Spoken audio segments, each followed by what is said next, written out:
If your soul has been whispering that it's time to heal, this is your sign.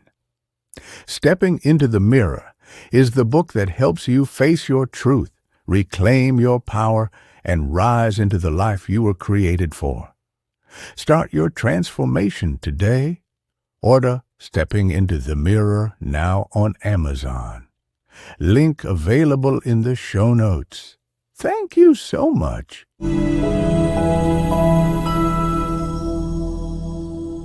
Hello, beautiful souls. Welcome back to Mirror Talk Soulful Conversations. I'm your host, Tobi, and as always, I'm honored to share this sacred space with you. Today's guest is someone who doesn't just speak about transformation, he embodies it. He is known as the king of curiosity, chaos, and stillness. Welcome to the show, Devon. How are you doing? I'm so great. I'm happy to be here and have this experience with you, Toby. Thank you so much for joining me for a Soulful Conversation. I'm looking so much forward to learning about you, learning from you, and, going on this journey of becoming even a much more better person before the end of this conversation.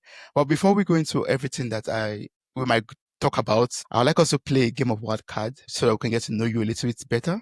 But like I said before we start recording, I have 3 stacks of cards, and the first stack of cards is about icebreakers. I'm shuffling this right now. Here we go. I get to ask you a question. Let's pick a card randomly and ask you the question that's on the card, and then we just move on to the next stack of card like that. I don't know what card I've picked right now, and I don't know what question I'll ask you. I'll be as surprised as you are to when I ask you a question. Let's do it. Let's do it. Okay. So the first question is, okay, this is nice. Who do you love most in life and why? Oh, man. Who do I love most? This is like, who's your favorite child? Something like that. Let's see. I'll try and speak my total truth, and I think this will be received well. My daughter, who is 1.5 years old, I love my partner Monica deeply, and she has been somebody who I pursued for a long time. And we ended up in a situation where we lived in Panama. We were leaving Panama and we were parting ways. And I get a call about 2 weeks after we parted ways that she was pregnant. And so we didn't think we'd ever have kids. We didn't know that we would be together. And I didn't know that I'd ever have kids. I mean, I was 45 at the time. And she didn't think she could. And so we have this little miracle baby. And because she is this beautiful light that was brought in my life and has completely transformed both of us, I would have to say it's her for sure. No question. That's awesome. That's awesome. I was about to say, I mean, before we started recording, you went out with her, you were in the park with her, and that must have been like a very precious moment for you, spending time with her, like not just today, but every day that you get to spend time with her. Yeah, I'm so blessed. We go to the park and we see nannies and friends and cousins and grandparents that are watching their kids, and Monica and I pretty much spend every day with her because we get to work from home, and we're very fortunate to be successful in our lives and be able to afford being home. My heart just breaks for the parents that, they have to spend 8 hours, 10 hours a day away from their children. And so we feel very blessed every day that I get to wake up with her at 5:30, 6 in the morning, and we grab a little bit of breakfast, and then we walk over to an area here called Wash Park and play. And that's what I get to do, and that's how I start my morning. So I feel very fortunate to be able to do that. That's a big blessing. Thanks for sharing that. Yeah. Are you ready for the next question? I picked the card already. Let's do it. Okay, so the question is, what excuses do you make that hold you back? The primary excuse that I would say holds me back, that's the most sneaky of excuses, is this idea that it's got to be bigger than what it already is. So in other words, it creates this interesting scenario where we're moving into a tomorrow because it's so big that there's nothing I could do for it today, right? And the truth is, that sneaks in not often anymore, but it definitely has been there in the past where the vision or the hope or the purpose that's the other one, is waiting for my purpose to show up, right? I've learned in my not so humble experience in life that if I sit around waiting to discover my purpose, I don't achieve anything. And so, hiding behind a big vision or hiding behind purpose and needing to find my purpose before I go do something that I'm being called to do right now has been my tricky dance, particularly as somebody that my natural state is being a visionary. And so I can see the end result of some pretty big things in life, in my life, in the world. And just because we're not there yet, I can find myself in some complacency today instead of taking action today. That's a deeper topic that has some different things to it as well. And maybe we'll dive into that later on, but that's kind of my short answer. Yeah. Thanks so much for saying that. I feel so, that's so relatable because sometimes I always want to get the bigger picture, the old picture before starting out something. And you end up not doing it at all because you get frustrated or you just get confused and all of that messiness. But I'm getting to learn that that the destination is in the journey itself. So just start anyways and keep on moving from stop to stop to stop until That's right. It might never end. The journey never ends, basically. Yeah. We're actually, one of the interesting things that I heard recently in talking with a neuroscientist is this is going to be a dumbed down version of what this brilliant person was talking about. But essentially even in, let's say, the pursuit of not just starting a business or artistic endeavors or creating music or anything else, but even in the pursuit of like a small goal of wanting to make a certain amount of money or buying a home, right? That journey itself, while you're on the journey to the destination, your brain actually releases dopamine. So you're kind of getting a hit in the journey. But the cruel part about how we're engineered is that as soon as you achieve that goal, no matter how big or small it is, the dopamine stops. And then your brain wants more dopamine. So you move on to the next thing, right? And so we do need to learn that the most precious piece of this entire experience is the journey. And you hear it, it's very cliche, but it's also very true. And at the same time, those who struggle the most, I believe, have stopped creating because we're engineered to not only be creators, we're engineered to be in participation with life, not stagnant or complacent, right? And so the most fun is during that process. It's during the actual creation of it. And so I've learned myself to not look forward to the end, but really immerse myself into the present moment and enjoy every ounce of it. We've all got stories, and I'm very blessed with a very painful story in business and life and everything else. And so I've learned to just totally embrace the pain as much as the joy, because it can create a level of depth of life and fullness of life when you're able to embrace it. So it's definitely about the journey for sure. About the journey, yeah. We'll get your story shortly, but let's just answer the last wildcard question before we. I knew I was jumping ahead. No, it's all good. You're giving us like a teaser of what we're about to listen to. That's something nice. Okay, so the last question from the wildcard section: what is one thing you would change about society? You're really testing me here to not open up the depth of the conversation, but this is the deeper question, right? This is the deeper one. So, okay, what is one thing I would change about society? The number one thing I would change about society is, God, there's a kind of go hand in hand. So I hope you can forgive me for answering with two different things. I would love to see us move out of judgment of life in terms of good and bad and move into the realization of the preciousness of life across the board. If we were in pursuit of the preciousness of life, realizing how magnificently special this experience is to be human, to be on this planet, this little blue nothing in the middle of an eternal universe, to have life here, to pull fruit off trees, it blows my mind every day that I move into meditation or that I do plant medicine or anything like that. I'm just so enamored by the magnificence of this experience we call life. And I don't understand actually the suffering that's happening on our planet. I'm very blessed to live in a country where we have our own issues, but we don't have a lot of the war that's happening, right? And pain and suffering at depths. And so I want to honor that side of this as well and say, I know there is mass suffering out there and I will never understand that. And I want to see it eradicated. But I think the only way we eradicate it is the idea that there is separation between us. And one of the greatest separations that we are in pursuit of is this idea that I am right and good, and you are bad and wrong.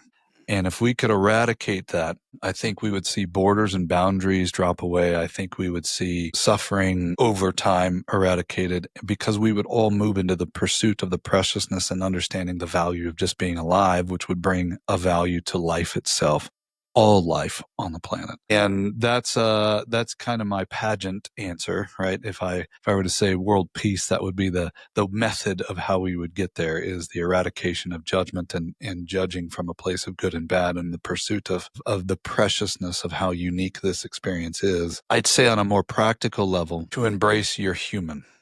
Right. A lot of people who are embracing their spirituality these days, they're learning about what we would deem enlightenment or growth or spiritual growth. If any part of you understands that we are a soul that embodies human form, that soul came to be human.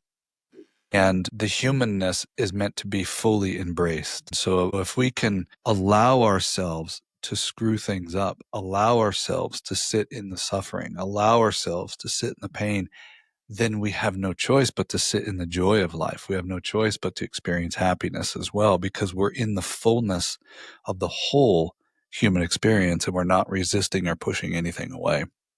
So to embrace the fact that we chose whatever we chose as a soul, and to want to be in the fullness of it, is something I'm deeply passionate about. I love that so much. I mean, the consciousness of how unique this experience is. I like that. Yeah. And that makes me remember, I mean, maybe it's totally unrelated, but it makes me remember your quote I found on your website when you read about you, basically. And I'm going to read it out because I have it here, written here.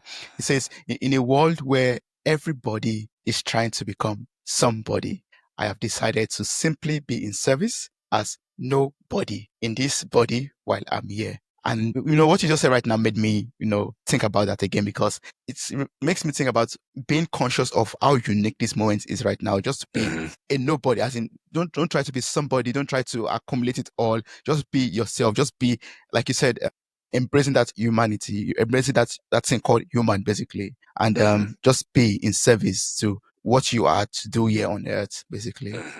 Yeah. Yep. I mean, that sounds so like Zen-like, depth to me. It's like you've meditated all, you got into the depth of yourself and you're like, I am nobody. I am nobody. I am just in service. I'm just in service in this body just right now at this moment. Yeah, and it has that statement does have a bit of dismissiveness to it, right? Because some days I really want to be seen. I want to be somebody. And I have to remind myself, not that I am nobody, but that there really is no actual point to this entire game. And so it's whatever I'm creating in this moment. It's whatever point I'm giving it in this moment, right?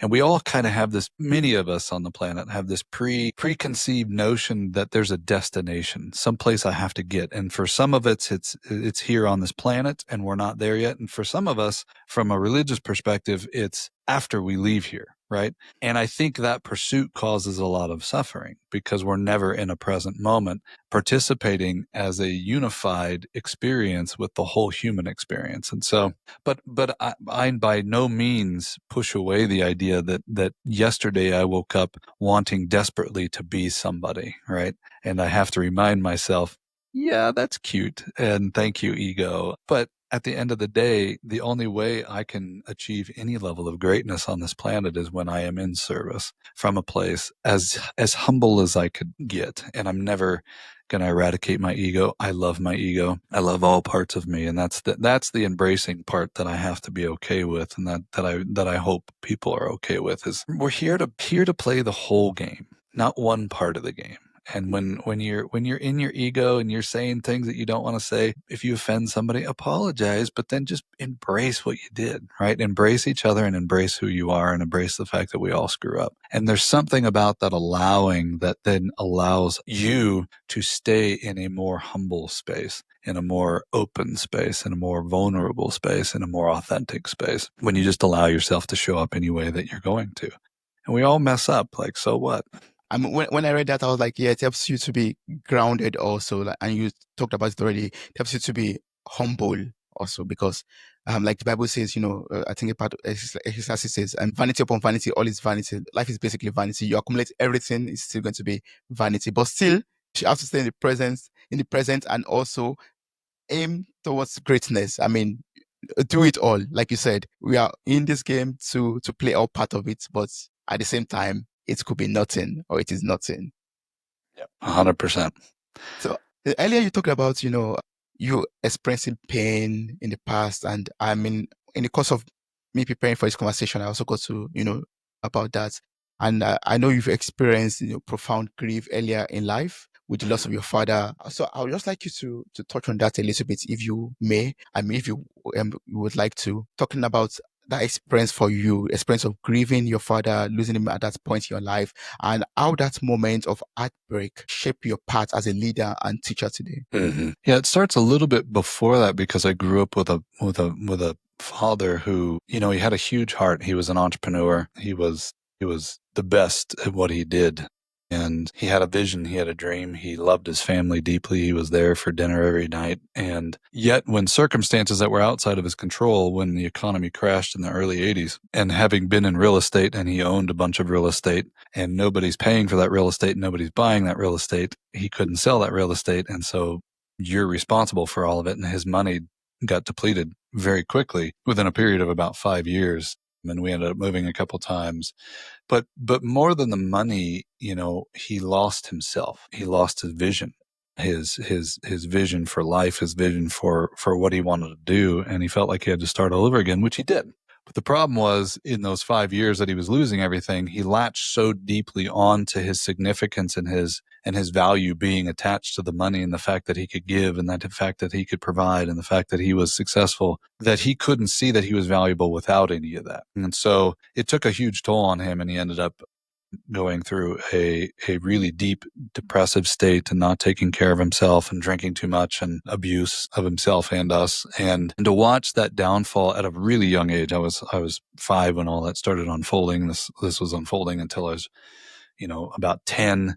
And he finally was diagnosed with bipolar or manic depression. And ultimately, he just started getting a little bit better because he started taking some medications. And at the end of the day, we ended up moving to Florida here in the United States from Colorado. And he hated being dependent on a medication to feel okay. And he still wasn't okay. And I just remember sitting in rooms. I was the only one really allowed to sit with him sometimes when he was in these dark places. And I remember looking in his eyes and feeling like his eyes looked confused. It was like looking at his soul, which is going, what's wrong with me?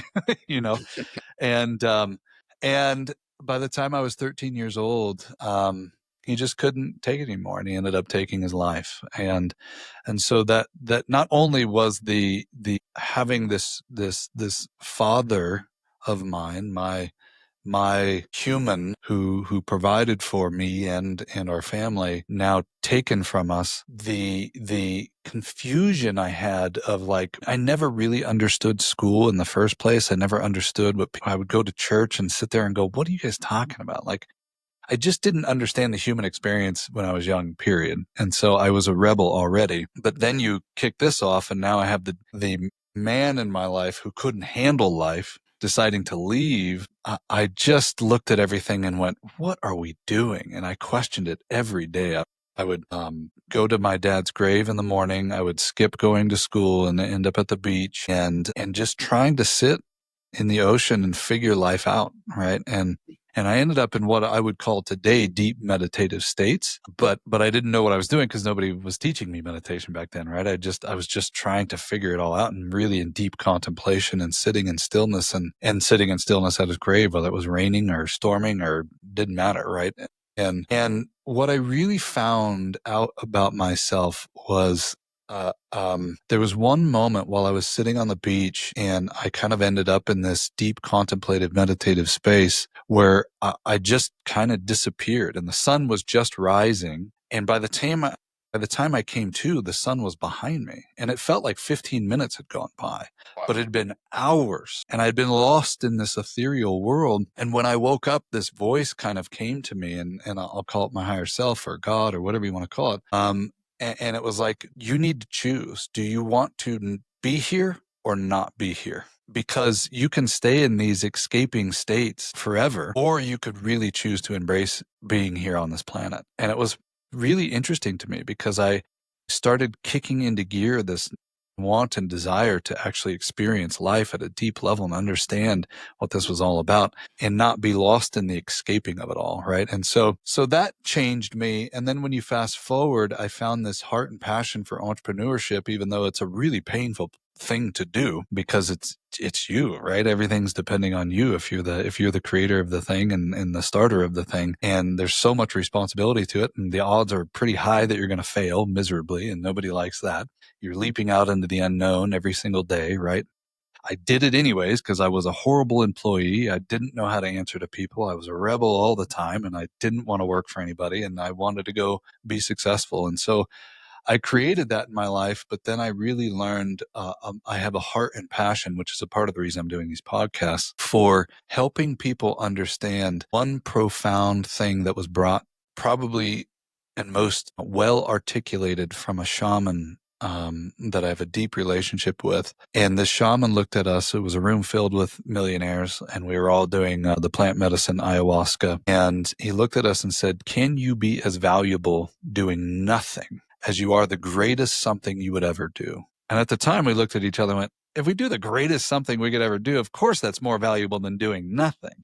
But over the years, since he said that to me, I realized, no, that's not true. My life, your life, being alive is the value. It is why we came here, right? And if I can serve as many people as possible, finding that depth of value for just being alive, anything you do, however big or small, is valuable to you, to the rest of the world, because you're coming from a place of value instead of trying to seek and grasp onto value. And I watched my father as he sought value and validation through that value in order to show the world he can give, he can care, he can take care of you. And that's neat. It's a neat experience. But when it's all taken away from you, who are you? And he couldn't see beyond that, right? And so I want people to see well beyond that. And our world needs that today. I mean, we are in a mess right now. And a part of it is because we're all seeking something that we are not. And we need to wake up and we need to realize that this is the game that we came here to play. All of it, and it needs to change, right? And so I'm strongly passionate about that. And that thread goes back to the early days of just watching him disappear, right? Watching my dad fade away and get lost because business was who he was, because money was who he was. That makes no sense on any level. And I'm not against it, right? I love making money. I love building things. I love doing all that stuff. But it's just so much easier and so much more aligned when you come from life instead of saying my life is out there somewhere and trying to grasp onto something that will never be there. Tomorrow never comes, right? That next big thing never shows up. It's all right here for you.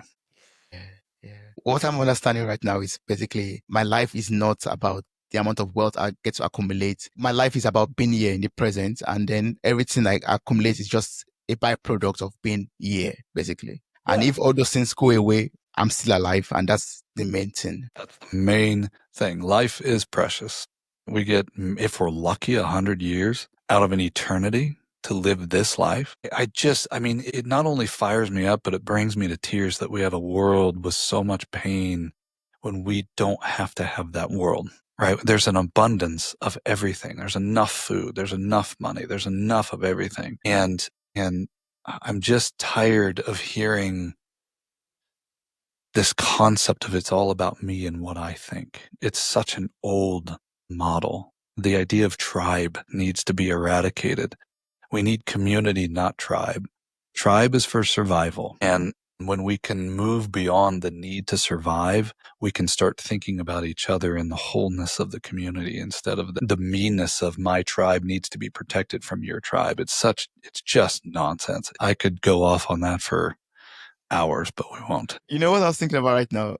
I was just thinking about, you talked about the forces of, stillness, chaos, and curiosity. And when you're talking about, this tribalism that we have in the world right now, in the war and all of that, I just think about, the force of chaos, just, governing everyone's hearts, basically trying to survive, trying to accumulate more, maybe greed also in some ways, or yeah, just trying to get more than the other, trying to show that you're superior than the other person. So I don't know if it's okay for you to, talk about these forces a little bit and how they interact in our lives also, like stillness, like you be on the beach by the ocean side and meditating for hours that seems like minutes, and being curious to learn more about life, and then this chaos that seems to cause sometimes havoc in mankind. Yeah. So can you talk about all of this to us and how we could maybe harness them properly for our own journey? I'll try and keep this somewhat succinct, and it's a little bit easier when you have a visual going along with this. Let's just assume we all can explore the idea of the beginning of our universe. And I know that sounds like a big statement out of nowhere, and I'll bring it down to a practical level as well. We'll kind of dance between practical and universal. Whether you're religious or whether you're a scientist, there was supposedly a beginning. Now, I don't know that that's true, and we're discovering through some of these James Webb photos that what we thought was the beginning, as we're able to see even further beyond that, that's not the beginning. So the truth is we really don't know. But let's pretend there was some sort of either bang, or in the case of Genesis, or in other context or text or dogma, there was the beginning and it was spoken, right? Let there be light, whatever way we're coming from. There was a beginning. Well, in order for something to take place, it had to come out of nothing. So first there's nothing. There's no space, no time, no existence. And then there was. The gap between the nothing and the something, there was chaos, right? Let's pretend just for a minute, regardless of your background, that there was a big bang. If you've ever seen a bang, it creates chaos. I don't care what kind of bang you're talking about, it is chaotic, right? And so just after nothing wanting to create something, call it the universe, God, that bang is chaos. Now, if we bring it to a practical level and we look at creation here on the planet, it comes from a bang, two things colliding, sperm and an egg colliding, and chaos, splitting of cells and separating of things. And if you look at it from a spiritual context, they say that this is actually when the first human wound enters that contract with that baby. It's the first wound, because if we think that we're spirit and spirit enters, right, it is choosing to separate itself from the origin, from source itself, and become embodied. And that's the first wound, is the separation from God or source. They teach that in shamanism and a lot of religions.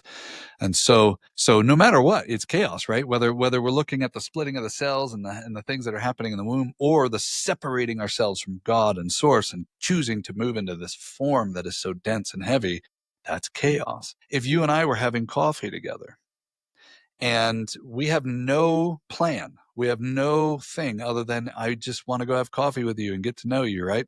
And all of a sudden we start talking about the chaos, let's say, in education. The education system on a global basis needs to transform, particularly with AI coming, right? All these other things. And so you and I start talking about the chaos of what's going to happen. And from chaos, we begin the process of creating order through questions and ideas. So chaos leads to questions. What do we do about it? Do we want to do something about it? What about this? How about this, right? So usually chaos, if you can sit in chaos without an emotional state to it, which is where stillness is important, learning to be okay with oneself and look at it objectively from a 30,000 foot view, no matter if it's happening to you or around you. If you can sit in the chaos and go, what is this telling me? You ask powerful questions, you'll get ideation as the third step. So chaos, out of nothing comes chaos. Chaos leads to questions. Questions lead to ideas. Now, sometimes you just stop right there. You and I could talk about ideas about what we could do about education. And I look at you and you go, do you really want to do this? I'm like, no, I don't want to do this either. And and we're done, right? And we leave coffee and we go on. Yeah. Sometimes you look at each other and go, we need to fix this. So the ideas then probably lead to a little bit more chaos, lead to more questions. That's the refining nature of an idea, is it goes into chaos again, goes back into questions. Then you get an even better idea and a clearer idea and a more, right?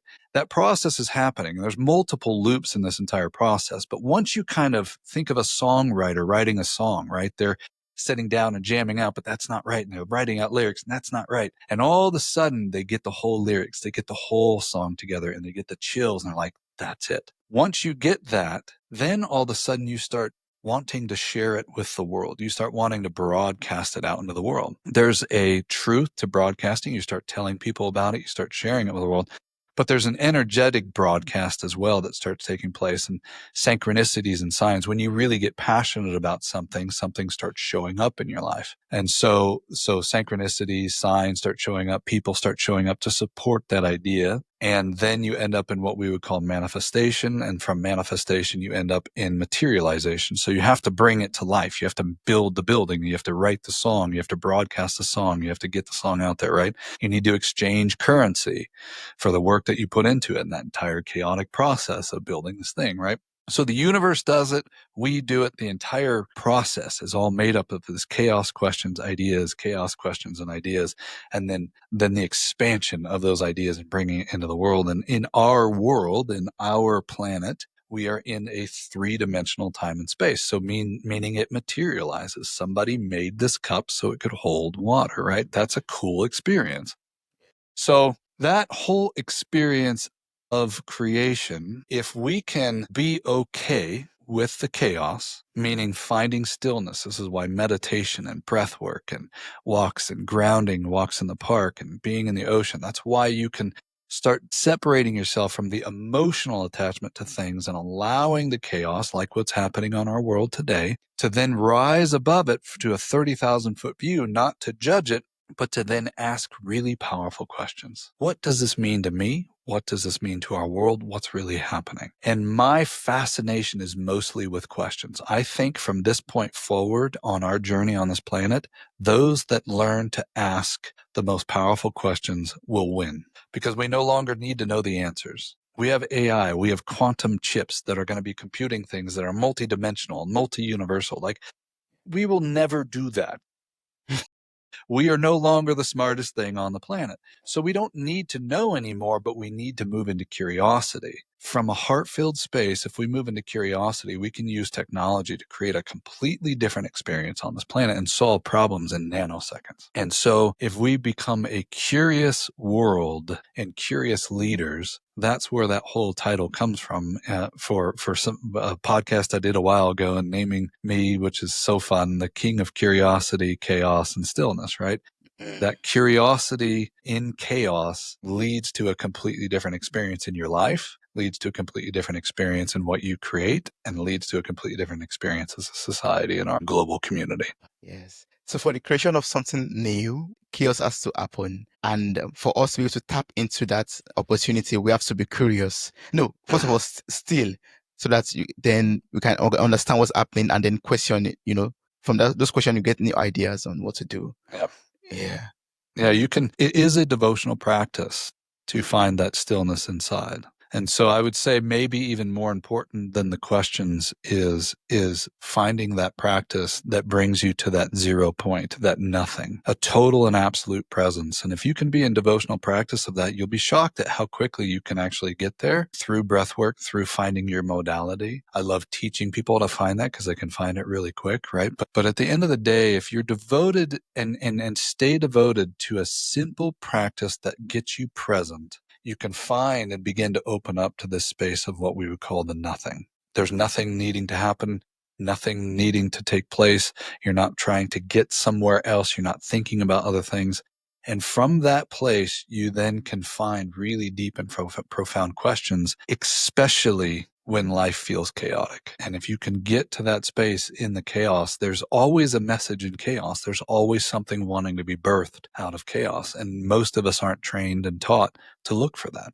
We just buy into it and we get emotionally attached to it.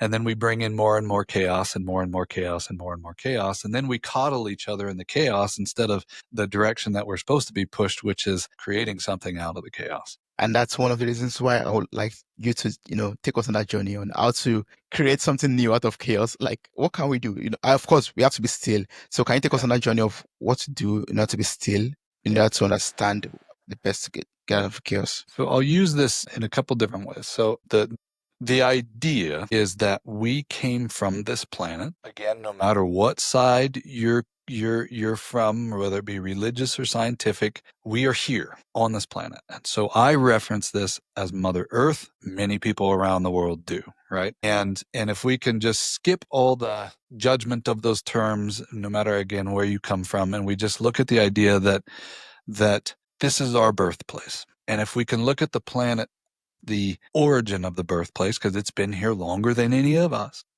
Yeah. It's way bigger and definitely doesn't need us to be here. So we're allowed here. It could shake us off in a nanosecond. So that blessing of being here, I honor deeply, and to be in full participation with it. And so from that place, I find what I would call rootedness into the planet. And in Eastern philosophy, we would look at the root chakra and know that the root chakra is directly connected to the center of the earth. The chakra system, the energetic body, if we look at it from a scientific perspective, we're discovering through quantum studies that the deeper you go, the more nothing there is. So it must be energetic. The energy must matter more than the matter itself, right? And so something energetic is taking place. Something is connecting me to this planet. And so if I can predominantly focus my time, I usually do it first thing in the morning, just as I'm waking up, and I sit up and I take we can do it right now if you want. Yes, that's If everybody that's listening wants to close their eyes, and the only thing you need to do is just focus on an inward breath using your belly breath, your diaphragmatic breath. So if you breathe in through your nose and then exhale, and on this next inhale, focus your attention at the base of your spine, what they call the perineum. So as you breathe in, breathe that breath as though you're pulling it to the base of your spine. And exhale, breathing out from the base of your spine. Now this time as you breathe in, see if you can find a sensation down there. It feels tingly. It feels like gravity. It feels like a slight little something down there. So breathe in and pull that breath to the base of the spine and hold that breath there for a second and see if you can find any kind of sensation that feels like gravity or tingling. And then as you exhale that tingling and see if you can expand it a little bit. It really is as simple as that. Because the minute you find that little gravity feeling, and it may take a few more breaths if you've never done something like that before, I could see you pinged it pretty quickly, right? This isn't your first rodeo doing things like that, I can tell. But when you can find that sensation is your rootedness. It is the root chakra. It is never blocked. If our chakra systems were blocked, we couldn't be here. We can be blocked from it. The way I talk about this is picture a guitar string, right? If a guitar string, if I'm playing the note of C and I'm striking that guitar string and trying to hit C, but it's wound too tight or wound too loose, it will not make the note C. If it doesn't make the note C, does that mean the note of C does not exist just because that guitar string isn't singing that note? No, the note of C exists. We can't hear it because the material that I'm striking is wound too tight or wound too loose. So what do I need to do? I need to adjust the material enough to then strike the right vibration, which matches the note of C.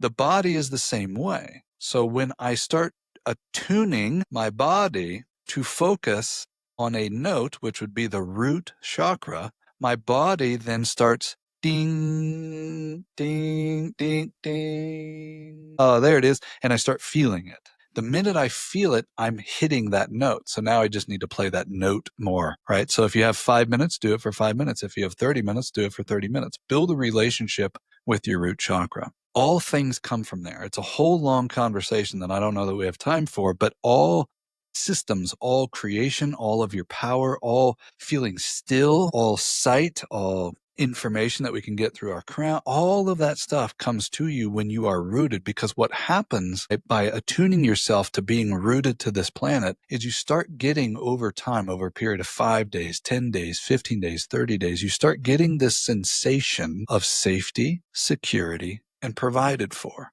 And the safer you feel and the more provided for you feel, the more you're willing to step into the unknown, to create whatever wants to be created. You'll ask bigger questions because you feel safer. You'll start speaking your truth because you feel safer. You start attracting money because you know that you'll always be provided for, and you start taking bigger risks because you know that you're always going to be provided for, right? Everything stems from that. your sacral chakra, which is your creative center, your power center, your solar plexus, all the energy you need to go create, all the power that you need to go create. Your heart is your GPS. It's the silent whisper. It's not the romantic center. I don't know where that came from, but what's been shown to me is it's not the lovey-dovey thing.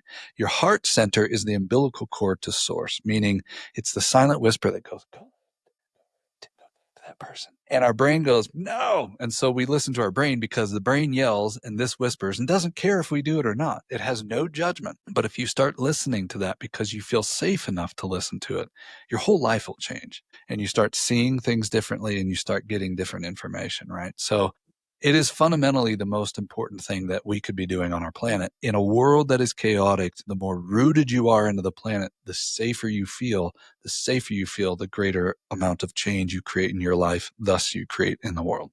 Wow. I mean, I'm learning so much from you. I'll just, reflecting on that right now. And no matter how much chaos that we are experiencing in the world, as long as we can remain rooted to the earth, to remain grounded, we'll be able to, stand through any storm that comes through life, and also see the opportunities that come from the new creation that's going to happen from the chaos. Yeah. Right. That's right. And as entrepreneurs, I was just thinking right now, as entrepreneurs or leaders out there, it's very important, very vital for us to be grounded, to be rooted, so that when there's chaos in the business world or with AI coming in, AI is already in. With AI right now, to be able to know, okay, this is a new change, this is a bit of storm. How can I make the basis of this? Or what does this mean to me? What does this mean to me? What does it mean to my business? Yeah. That's right. There is nothing worse than a highly emotional leader of a company. And I love emotions, right? I get angry. I get sad. I love the emotions. It isn't the avoidance. But an overly emotional leader disrupts the stability of a company, and nobody believes you and nobody wants to follow you, right? And so when you can be rooted, you can look at things like you're supposed to as the leader of the company from that 30,000 foot view and provide the safety and security for the entire company. And then you're able to align everybody and everybody's working together and we can figure it out. You can solve any problem when you're all rooted, and it starts with the leader, somebody that is frantic and emotional and screaming and freaking out. Who wants, it's just nonsense. And you waste so much money. Because people don't want to quit, or people want to quit. They don't want to work for you. And then you have turnover and then you have all these expenses, right? It's just, it's silly to be caught up in the day-to-day emotional aspect of life. It also doesn't mean avoiding your emotions, but speaking your truth is different than being highly emotional, right? And so there is a level of authenticity that's interesting too. There was a study done that you probably have seen, and maybe many of your listeners, where they were able to measure the electromagnetic activity of somebody who was emoting at certain different levels. So they had people experience fear, they had people experience sadness, they had people experience love. And they all kind of assumed on a broad scale that love would be the highest frequency. But what they started noticing was that when people were telling truly authentic stories, that even though it was a sad story, there was something causing a frequency that was higher than love. And what they came to the conclusion was that they were in the full expression of their authenticity. So authenticity is actually a higher frequency than love itself. And authenticity, unfortunately, is being thrown around in our world today as this broad scale expression. Be authentic. What does that really mean, right? But to understand who you are at a deep level and willing to be vulnerable, whether it be in love or whether it be in sadness or whether it be in joy, whether it be in dance, right? That it's like supercharging happiness or supercharging love. When it's an authentic version of love, it's like beyond. When it's an authentic version of sadness, it's far superior to happiness, right? It keeps you in this vibrational state that's so high. And so being authentic and vulnerable in whatever you're experiencing without being overly dramatic or separate from your truth, right? And when you can be truly embodied in that, and when you can be rooted in your truth while expressing and while seeing, that's that inner stillness, right? You're not afraid to be truthful, and therefore you don't have that buildup of energy that then explodes later on down the road. You just speak your truth and kind of face the consequences of speaking that, because not everybody's going to like your truth. Not everybody likes what I say by any means, but we don't always get what we want. We get what we need, right? Exactly. We get what we need. Yes, yes. You get what we need part time, basically. What do I need right now for this phase of my life? Yeah, yeah. I was just thinking right now, because you're a father, a partner, and you're a conscious creator. I was just thinking about families right now.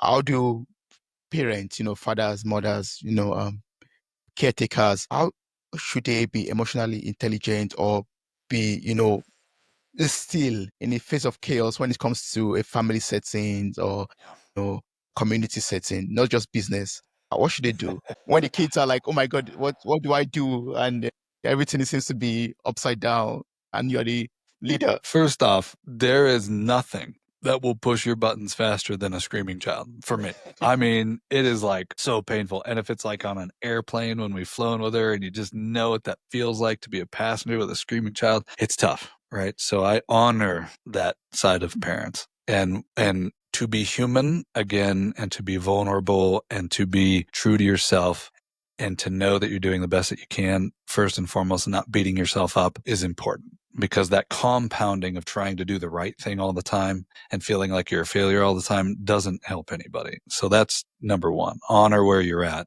Now, this may be tough if you've got older children to hear, because again, honor where you're at and you did your best. At least I think and I hope that you did your best.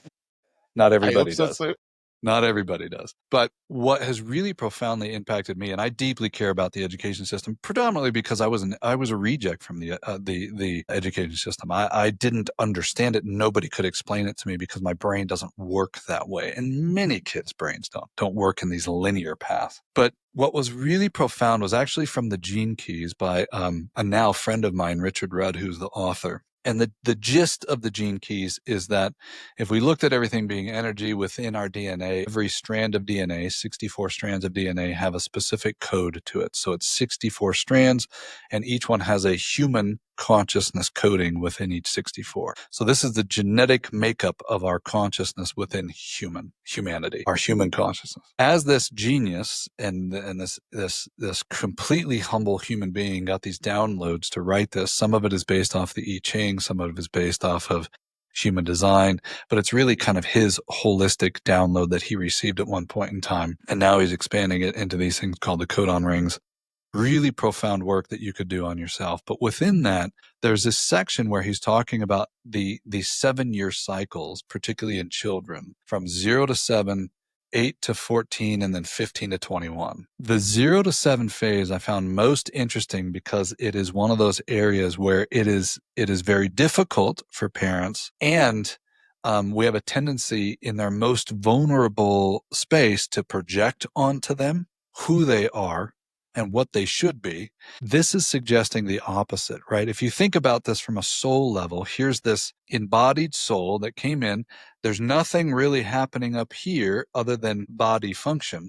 They're this open soul saying, here I am. This is who I am. This is who I am. This is who I am. They will show you. And with my daughter, we constantly do what we call creating containers.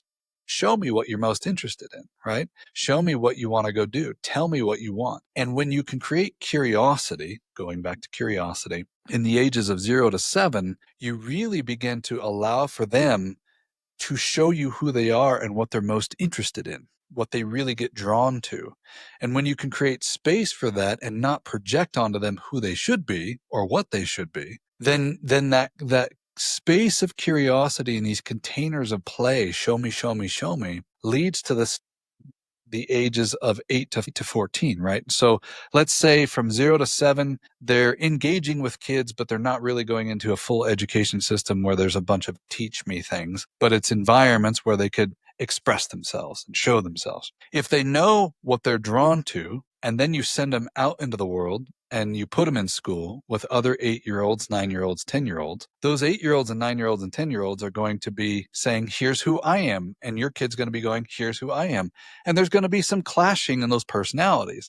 So from 8 to 14 is the time period where we should be developing emotional intelligence. How do you handle things that are different than you? How do you handle mirroring of each other when this kid isn't the way you are, right? How do you learn the EQ factor? So the first phase, 0 to 7, is known as SQ, the soul quotient. The second phase is EQ, emotional intelligence. And then the third phase, finally, from 15 to 21, is when we should be working on IQ. I know who I am. I know how to handle life. Now, what do I want to go do in the world? If we had a world and an education system that was built that way and a support mechanism for homes to be that way, we'd be looking at a completely different planet, right? A completely different human experience, because we'd know how to handle each other. We wouldn't have to be the same. We'd all be still probably having debates and arguments and everything else, but I wouldn't be lost in it. I wouldn't get caught up in it. I wouldn't need approval. I would just sit back and listen to your point of view, and I'd hear my point of view, and maybe we'd clash, maybe we didn't. But I knew how to handle all that. And more importantly, I'd be fulfilled in life because I'd be doing the thing that I came here to do from that soul experience, because I knew it from an early age. So for parents, creating containers of curiosity, I look at questions and I call questions containers. If you ask a question that doesn't need to be answered, it creates space. We've been taught know the answer, and I think that's backwards. Ask really powerful questions, and whether you think you know the answer or not, just keep asking the question until a different answer bubbles up. And do the same for your kids, because they'll show you something that is so profound when you can just sit in a question. Find one question for a week. Like, you've got these cards, right? You should be selling these around the world. And families should just be sitting in the deep questions or the light questions or the fun questions for 7 days in a row. And without needing to answer it, just see what comes up today. See what comes up today. Same question for 7 days in a row, right? And what you will discover about your children is what I'm seeing in my daughter, where she is showing me things. I am like, whoa, I would never have thought you would be interested in that. Like, she loves everything from fire trucks to, I mean, it blows my mind, right? I can't even begin to understand what it is she's drawn to. Nobody taught her that. Half of it, she loves sports. I used to play sports, but I don't watch sports. And anytime we go to a restaurant, she will stare at basketball. She will stare at football. She will stare at tennis. She'll stare at any of it. Loves it. It's crazy. And I'm like, who is this? And so we let her watch it, right? Because she loves it. That curious nature is so conducive. The other half of this I watch many parents deal with, and I'll keep this one short. They are hardwired to rebel. So when they hit those teenage years, for you to fight that rebellion and try and get them in line is why we have so many angry people in our world. You were built to rebel. That doesn't mean you as a parent need to accept it and give in to the rebellion. But when you get emotionally attached to the fact that it has to be your way and do what I say, or you're too elusive and you just say, do whatever you want, that doesn't work either, right? But on the inside, finding that stillness, finding curiosity, to sit down with them and go, what is it that's stirring inside of you that's causing you to feel so angry at me right now, right? You ask that question, they'll tell you. You won't like it, but they'll tell you. And when you allow that rebellion and you're curious about what's causing that, it's so healthy for them, because then they're free to move into that self-expression. That's how you raise an adult, and not how you raise a child. The president of our United States is still a 5-year-old needing attention. He just is. And whatever opinion we have about it, whenever he acts out in really weird ways and says really dumb things, all I see is this 5-year-old that just needs love. And I want to love him for it, right? None of us have this thing right. None of us do. Nobody's perfect. But at the end of the day, our leaders are just a bunch of 5-year-olds that were never heard. They are.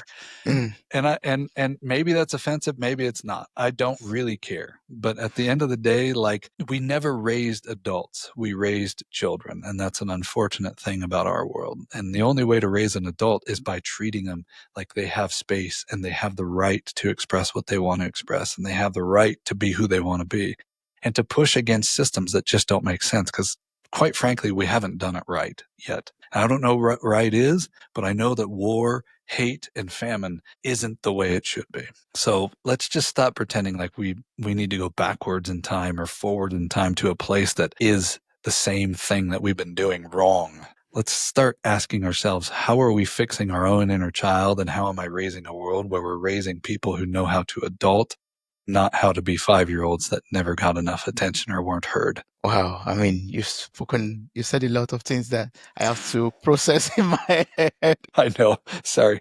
Learn how to be an adult and give yourself space, ask questions, be curious. Curiosity is it. Yeah, curiosity is it. Just be curious. Just be curious. Well, I mean, Devon, I have some more questions to ask you, but I think this is enough for an episode already. Learning how to be grounded, learning how to be curious, learning how to be still in the face of chaos. Wow. And also adulting and not just being a child, basically, giving room, giving space to ask questions and to grow. Yeah, the SQ level of between 8 and 7, the EQ between 8 and 15, and the IQ between 16 and 21. Like, embedding that into our lives. I've learned a lot from you. For listeners out there who still have, I know we didn't talk about, I would have really loved to talk about, plant medicine and psychedelics, because I just watched the series Imperfect Strangers. I don't know if you know that, on Prime Videos, and about people going on trips and stuff like that. I was going to ask Devon if that's what he does, because I saw come back. We can have a whole different conversation on that. Yeah, we could do that later, because I was checking your profile out, your website, and I was like, oh, are you maybe Masha from the Prime from this series that takes people on journeys and have inventions with the psychedelic, whatever, whatnot? But we'll talk about that maybe in another episode. Yeah, for sure. So, what would be a closing remark or a last message I would like to give out to listeners out there right now who are experiencing chaos in their lives right now, who are trying to, get stillness into their lives? What would you tell them? It's not different than what we've talked about already, but take a deep breath.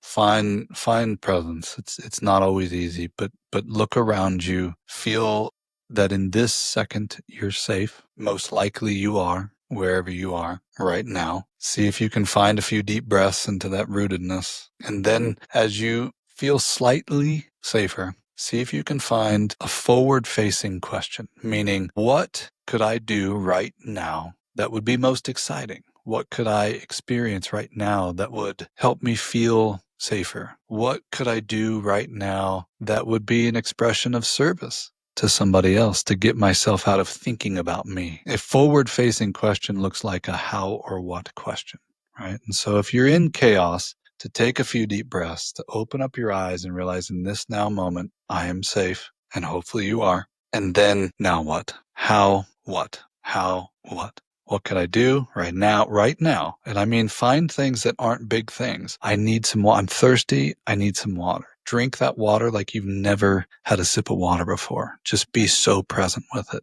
If you're hungry, eat that apple like you've never eaten an apple before, right? Just get so present in that moment and find nourishment in the thing that you have the capacity to do for yourself. And everything will expand from there, because you'll start to understand that I'm in control of my now. And the only reason we get lost in chaos, and the only reason we get lost in anxiety or sadness or anything else, is because we aren't present. So if you can use that as your tool of open up your eyes, look around, are you safe right now? And if you are, take a few deep breaths, and then what could I do right now that would bring some nourishment to my life? And sometimes it's dance, sometimes play. Like, there's nothing better than getting up and shaking your butt, right? Like, just move, put on your favorite music and move your butt, and you will find transformation. And if you can do it that time, you can do it over and over and over and over and over and over again until the entire transformation of being able to handle whatever's happening in your life takes place. Because it all comes back to now, and whether you're present or not. Yeah. Whether you're present or not, it all comes back to now. It all comes back to now. Wow. Devon, what's the best way to reach out to you for people out there who would like to work with you, connect with you, maybe ask follow-up questions? What's the best way to do this? Yeah, and please do. Like, I'm here to serve. I love meeting people all around the world. My website is Devon K. Kerns, DEVON, the letter K, and then KERNS.com. Or you can use the same email address at Gmail. So DevonKKerns@gmail.com, and just use those two things. Reach out. I'm not afraid. I've done, I don't know, a gazillion podcasts now, and I tell the world, reach out, and like 5 people do. So don't take advantage of it, right? And I'm nobody special, but we'll have a great conversation, right? Like just reach out. Don't be afraid. Thank you so much. I'm going to place the link to your website in the show notes of this episode. So I encourage everyone who wants to reach out to Devon to do that right now, and copy the link, click on the link, and reach out to I said Devon. Yeah, that's right. Yeah, You got and, it. You nailed it. reach out to him, and yeah, maybe you get to get more answers and clarity. Ask questions, like you said, just ask him questions, and you could become a much more better person, a much more better leader, or an adult, much more better adult from that conversation. Thank you so much. I really appreciate speaking with you. It has been a huge blessing. It has been wonderful speaking with you. Thank you. Thank you, brother. Thank you very much.